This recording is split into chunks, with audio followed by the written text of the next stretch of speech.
I learned to swim easily enough. My memories of lessons begin when I was 4, in the grand, echoey pool of the middle school that I was years away from attending. Through much cajoling by the amicable teenage instructors, I had overcome my initial fears and could jump into the pool unassisted, provided that someone was waiting to catch me. Soon I had graduated from arm floats and could splash my way from edge to edge with confidence, the aquatic tiles flying beneath me. I liked swimming because it rewarded dumb action, the more movement, the better. If you can flail, you can doggy paddle. But learning to float required a stillness I didn't have. Even in the shallow end, with hands supporting my sacrum, I struggled to let my body go limp. Suddenly, the instruction went from go to relax, something preschoolers do not do well. Face up and staring at the faraway ceiling, I tried to keep still, but I was too busy worrying about my inner ear, which I feared was slowly filling with pool water. Unable to do nothing, I tried everything. I inflated my belly like a balloon, sucking in air for ballast. I arched my back skyward, willing myself to levitate. But for every action, as the law goes, there was an equal and opposite reaction in this case: sinking. Looking around the pool, I saw the water's surface dotted with the other kids, lying effortlessly on their backs in a state of absolute calm. I, meanwhile, was trapped in a cycle of anxiety and thrashing that had me whipping up water like a marine Tasmanian devil. The primal human connection between flotation and relaxation is the principle behind one of the most inventive tools of 20th century neuroscience, the isolation or sensory deprivation tank. Devised in the 1950s by Dr. John C. Lilly, these dark saltwater tanks were used to isolate the brain from stimuli light and sound, but also, to an extent, gravity to get a clearer read of the brain at rest. Floating, Lilly realized, helped to peel back the brain's learned layers to its elemental core and reprogram it.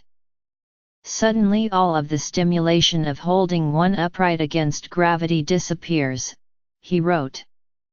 One's cerebellum is now freed for uses other than balancing the body. It seems I had my cause and effect reversed. Rather than trying to quiet my brain in order to float, I could use floating to achieve a sort of Zen stillness. Inner peace, divined by salt water. After childhood, I gave little thought to floating until last year, while on a trip to Israel. My 87-year-old Saba Meir Saba is Hebrew for grandfather surprised me with a request to visit the Dead Sea. It was on the opposite side of the country, and he hadn't floated in its famously salty water for 30 years. Over our 4-hour drive to the Dead Sea, I thought about all that he was losing to age and Parkinson's disease. Since the last trip, he had deteriorated visibly. I went to Israel only every 2 years or so, which meant my mental image of his aging felt accelerated, like a time-lapse video. At home in his apartment, he could get through the day without help. But in unfamiliar places, he suddenly appeared frail and confused, and my partner and I fell into chaperone mode. In the visitors' center bathroom, after an arm-in-arm walk down the corridor, he hesitated at the urinal before asking me for help with his belt buckle. I felt a rush of parental protectiveness when a middle-aged man walked in on us. In the hurry to get to the beach before closing, stress signals caromed through my brain, refusing to coalesce into coherent thoughts. Down at the water, some older sunbathers had dragged in the resort's plastic lawn chairs so they could sit waist-deep, and we followed their lead. Saba, my partner, and I waded in, the current tugging on our flip-flops, me holding Saba's arm, him gripping the chair.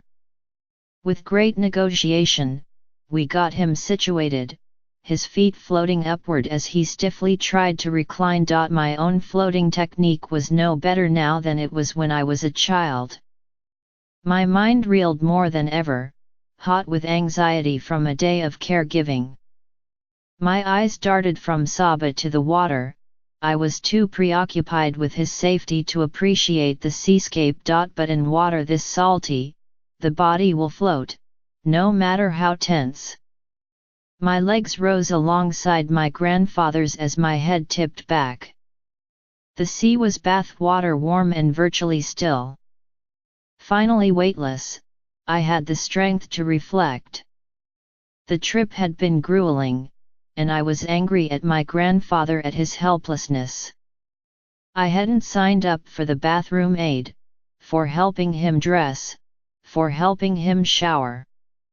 But he hadn't signed up for needing it. My self-pitying turned to self-loathing, and then a dull, exhausted quiet.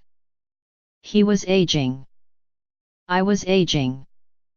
We had reversed our roles of charge and guardian, and it blindsided me. Eventually, I would accept it, plant my feet in the seabed and wrap my arm around his as we began our walk back to shore.